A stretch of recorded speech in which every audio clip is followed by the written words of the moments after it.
Hello all, welcome to CPAL University. This track will focus on how businesses could leverage technology to fuel their growth.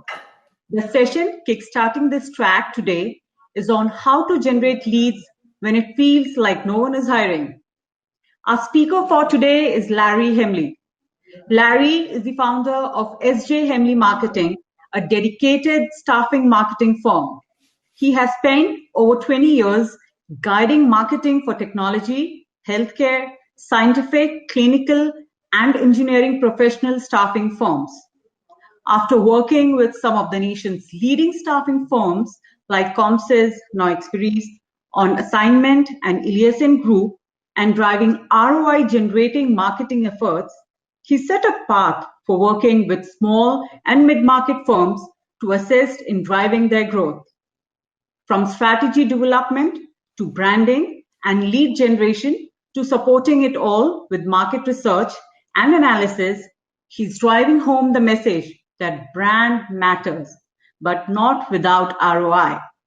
Additionally, he's a former professor of advertising at the University of Houston, where he spent 5 years. Welcome, Larry, and over to you. Thanks, Divya. Appreciate it. First of all, for everyone listening, we really appreciate you taking the time at CPAL Connect.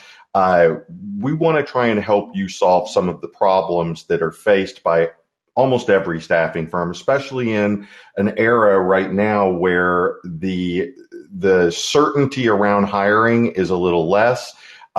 We are seeing rebounds and various different traction in different areas. But overall, I think most people are telling us that it feels like there's just not enough hiring going on. So we're going to talk about that today. And let's talk about how we really go through generating leads when it feels like no one's hiring, because the reality is there is hiring going on. So this last 7 months have certainly reshaped many of our sales and marketing conversations. Prospects and clients working from home has made it much harder on the sales team to reach their targets. But the fact is that hiring is going on and it's simply more difficult to get them. To put this in perspective of why to use a lead gen campaign, salespeople on a good day can attempt to reach maybe 50 to 70 prospects on a given day, and they'll connect with 2 or 3 of them, while marketing can reach out to an unlimited number of prospects as often as you want and drive them back to your salespeople. I hope that all makes sense to everyone. So we call this our Are You, Do You slide, because if any of these apply to you, you're going to want to hear this. Acquiring new clients will always be at the top of the marketing food chain. We have to build campaigns of interest to the target audience, from direct marketing offers and calls to actions, to thought leadership, to content curation, to panel events, and more. Marketing should be working with sales to identify target audiences and determine best approaches to attract the audience. We'll talk more in a moment about how we build the campaign and how we target it. But with this said, many people forget that expanding within existing clients is one of the top targets for marketing. We track with our clients that the average staffing firm is actively working with 2 managers at any given client. And the reality is that most of those clients have been between 10 and hundreds of hiring managers. I'm sure if you look at your specific client base, you will see that your average is somewhere in the 1 to 2 range, and you will see that these are fairly large companies. There's no way that we can't double, triple, and quadruple our business within given clients by simply expanding our efforts within those clients. So why are we just working with 2? Well, marketing works with sales to identify the expandable client base and begins to solve that challenge and drive that number up.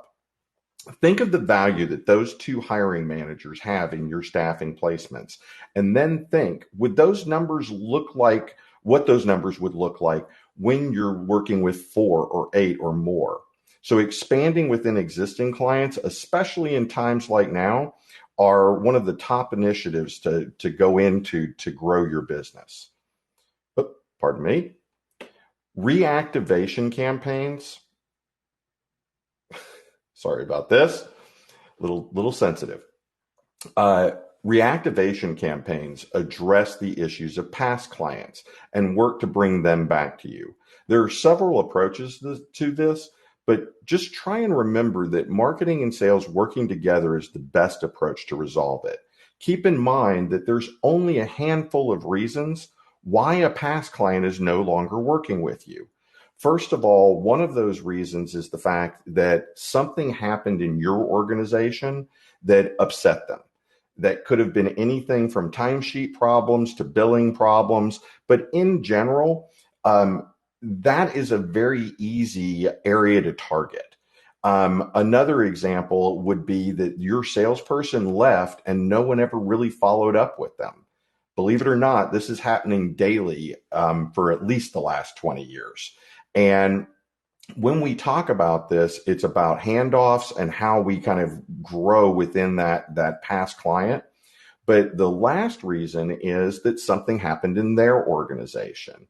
Well, the interesting part is that as we all know, the needs of our clients change quite dramatically from 6 months to 1 year to 2 years and so on. So being able to really focus your efforts on determining why they left will provide great value, because many times just re-engaging the conversation, apologizing for past events and ensuring them that you have corrected the issue, or that you're a new rep that is working with them, or simply finding out why they left on their past reason of business declined or things like that, so that you can find out if that's still the status. But in all of these efforts, you're able to bring this back and bring in, typically we see about 10% of past clients coming back through any particular effort we do. On the recruiting side of things, we work with the recruiting team to build marketing that drives candidates that you need for those hard to fill positions. We create referral programs to increase candidates to trusted sources. And we move from passive sourcing to active sourcing. Whether you're looking to increase sales or recruiting, marketing works to increase the volume. Find more qualified business and resolve the challenge of attracting the right candidates. We regularly get a common question. Now that you've told us about the high level, how do we take that down a notch to what we actually need to do? Well, let's discuss it. Very simply is when you're looking at case studies, white papers, virtual events, meetings with subject matter experts, podcasts, on-site events, thought leadership and content development all make it possible to create these venues where clients will come to you. What we're trying to do is use any particular effort to drive them back to you. Whether you're talking about data that your clients will find valuable in the form of different staffing outlooks, there are so many different resources that we can use as content to drive people back to our sites and then move forward with them. But we really do need to sit down and understand, what is the client looking for? What are the different areas that we can affect, and really try and drive that very special relationship with them that will bring us back to them. Now, one of the things that comes up quite a bit is the fact that from these events, what do we do as far as follow-up, the different activities that we're going to take on? We're going to go into a little bit more detail in just a moment, but lead generation campaigns, the idea is to simply draw people back to you, realizing that small amounts of people actually click on the emails or your social media, but it's through the volume that you're attracting that we can do these things. Marketing's ability to target many, many people at any given time are one of the reasons that working with sales is so valuable, or working with recruiting is so valuable, because of the fact that when you think about that 50 to 70 prospects that they can reach, we can reach an unlimited number and be pulling them back to you. When we go through this, it's all about the hooks that we use, the offers that we use, etc. I hope that makes sense to everyone. And by the way, after this presentation, anyone that has questions around how to create events like this or how to create various different efforts, we're certainly happy to talk about.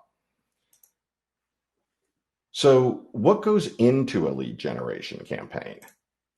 Well, we get kind of a very common answer, which is that whether you're talking about email, social media, direct mail, which is, I do want to warn everyone, direct mail is not working very well right now based on the fact that everyone's working from home.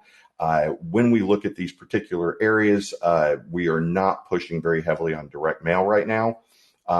Digital advertising has grown at a rate that no one could have ever truly expected. We all knew that it would be huge. However, it's escalating at a rate that's even faster. Geofencing, programmatic display advertising, which we'll talk about in just a moment. But events like we discussed, work on your website, the tracking that's needed in order to ensure that you're getting the return on investment. The key here is that one of the things that we point out to our clients is that we've got to take a targeted approach. We've got to customize your business to very specific needs within practice areas. Right now, the market is looking for more niche-oriented providers, and realizing that being everything to everyone will not drive the value you need is just a simple reality. So working with marketing folks, and it doesn't matter if it's us, but marketing folks that can actually help you build out the practice areas so that you can build this content that drives people back to you. People want us to provide the knowledge and experience to our clients, because what it does is drives those tangible results. Just always remember a simple fact that we've always talked about in staffing, which is 20% of your salespeople drive about 80% of your business. So how do we drive success for those other 80%?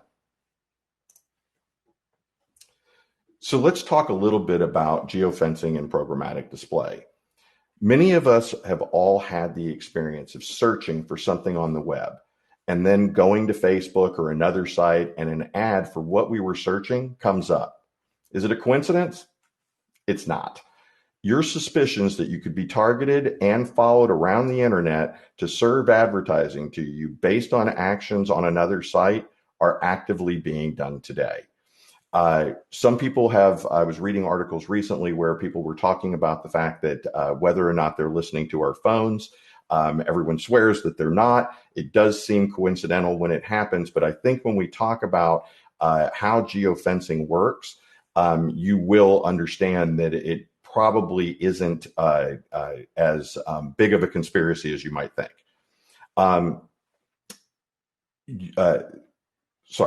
It is becoming much more commonplace, and now we have value to staffing firms on these particular efforts.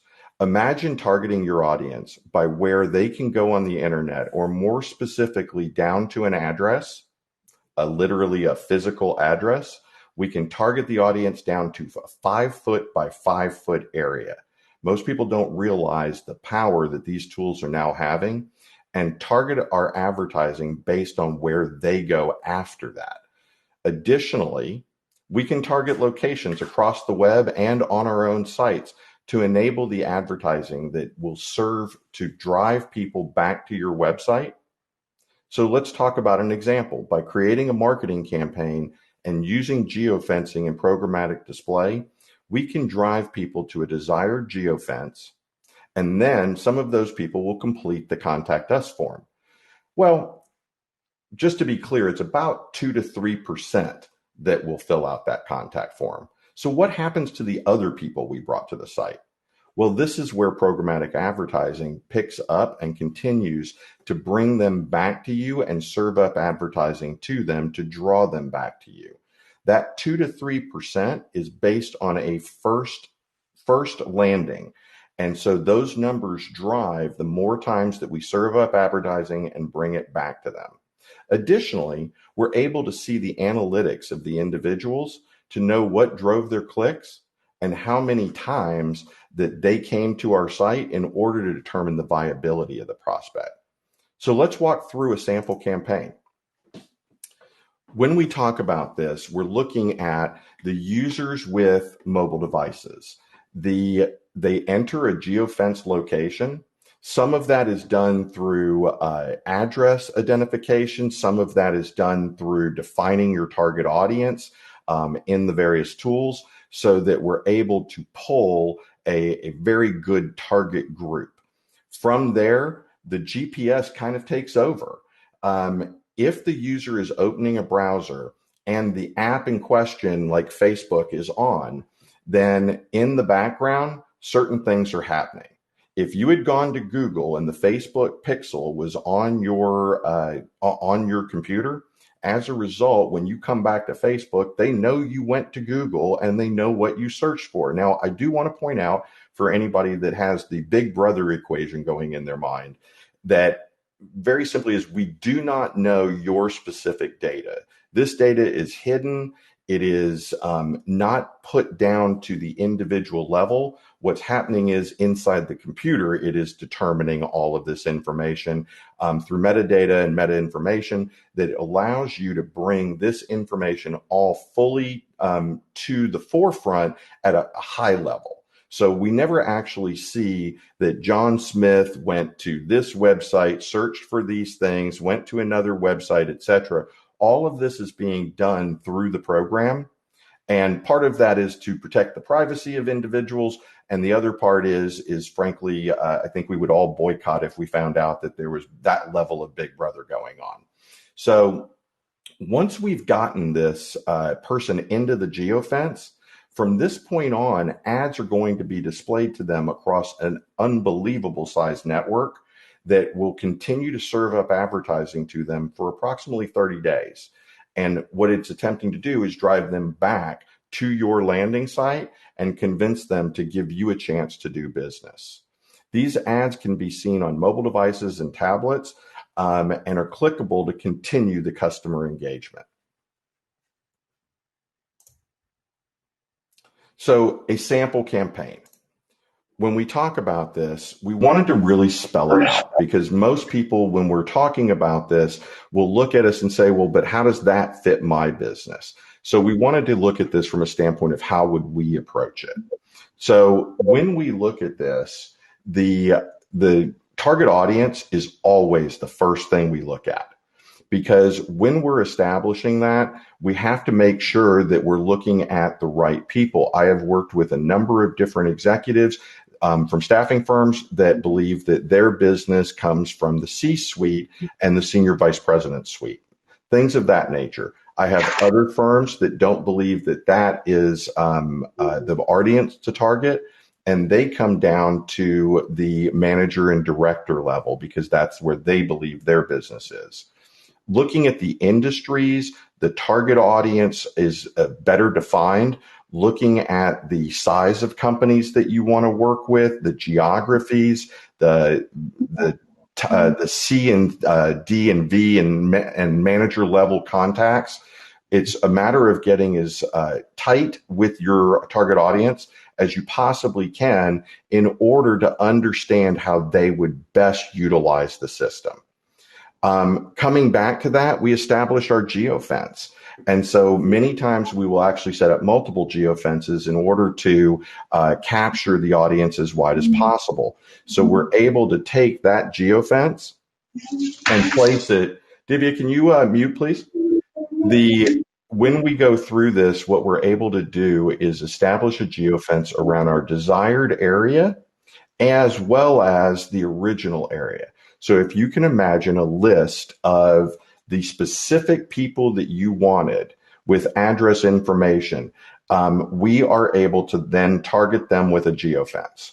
Then we then put a campaign together where we've developed a website landing page for you that we also put a geofence around. As we are looking at these, we look to see to make sure that we're driving people to all the right places and that all the messaging is created in order to do that. So then we begin the campaign. Whether you're looking at email or social media or direct mail, please note the asterisk, not right now. digital advertising, etc. All of these sessions all of these efforts are being done to draw people back to your website. When we get them back to the website, as we mentioned, portion of the audience is going to complete the contact form.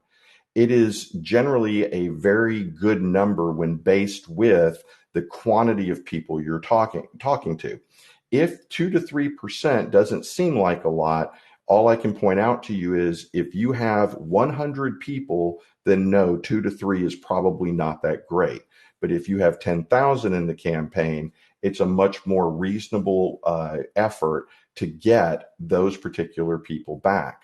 And one of the things we do with you when we're developing this target audience is that we make sure and define what our salespeople and recruiters can actually follow up on. We can't leave it to the fact that if we bring in too many opportunities for them to talk to clients, that they won't be able to follow up. So at the heart of all this is a relationship between sales and marketing or recruiting and marketing based on what we're trying to achieve. And at that point is when programmatic advertising starts in, because we now have them locked into what we were trying to do, and we're going to try and bring them back. So somewhere between 98 and 97% of the audience is already been within the geofence and not clicked on the contact us. The programmatic advertising serves up and attempts to bring them back. As I mentioned before, the quantity of sites and apps that all of these are tied to are in the hundreds of thousands. To be honest with you, when the 700,000 number came up, that number has already grown. So whenever you hear these numbers, please know that they're always growing in these networks as new opportunities arise for all the various tools. From there, the user begins seeing ads from that are specific to you that have entered the geofence. As I mentioned, for 30 days, this will continue. And as we walk through this, we're attempting to bring them back to you. One of the things that's becoming more commonplace right now is to really look at how we go through the various pieces of this without overdoing it. When this technology first came to be, we were getting ads every 10 seconds, if you would, from wherever you went. So you went to Facebook and there's the ad. You went to LinkedIn, there's the ad. You go to ESPN.com and there's the ad. It can, if not managed properly, it can feel like you are stalking the person. So definitely work with your marketing folks in order to make sure that you are driving the right quantity of impressions, because otherwise you could trigger someone to feel like Big Brother is watching them. So these ads are able to be seen on a wide variety of mobile devices. There are no restrictions to whether it's a Google phone or whether it's a Verizon or AT&T or whether it's an iPhone or an Android. None of this matters. All of the different networks, all of the different phones, this is basic technology that has existed since about 2015 that people have figured out how to utilize for these efforts. So now we're bringing the audience back and we're completing the contact us, growing that number from 2 and 3% to around 5 and 8% per visit. So what we see is that the repeatability of all of these campaigns drive the interaction. We work with the sales team to make sure they understand the follow-up and to make sure that they understand the feedback that they're going to receive so that they have all of the best possible answers in order to move the sale forward. When we talk about recruiting, I just want to add here is that through this, you're also able to target by people's interests and their job positions, as well as their skills. So when you're looking for a candidate, and I'll just use one of the more recent examples that we had, when you're looking for a Java developer in a particular location, there are a ton of candidates that are out on the boards that all of the different staffing firms know to go look at. But here's the problem. There's also a very large group of passive candidates that don't have their resume out for everyone to see, but they have that they're more passively looking for a job. Well, those have always been very hard to find. LinkedIn provided value for everyone with being able to reach out through connections and the variety of different ways that you can reach out in LinkedIn. But ultimately, what's transpired is that when we go out, there's still a limited number of candidates that we can find through that passive search. Well, now with programmatic advertising, we can target all of those people where they are, serve up advertising to them in their particular locations, and it is highly effective from a pricing model because of the digital nature of everything we're doing. So with all of this, we turn passive candidates into active candidates. We turn passive leads into active leads. We work with you to understand how to best accomplish for your organization the various things that are needed. So what I'd like to do now is take a moment to open us up for some Q&A. And Divya, if you wouldn't mind letting everybody know that we're open for questions, I would appreciate it, and we'll be happy to take your questions. Divya, are you there?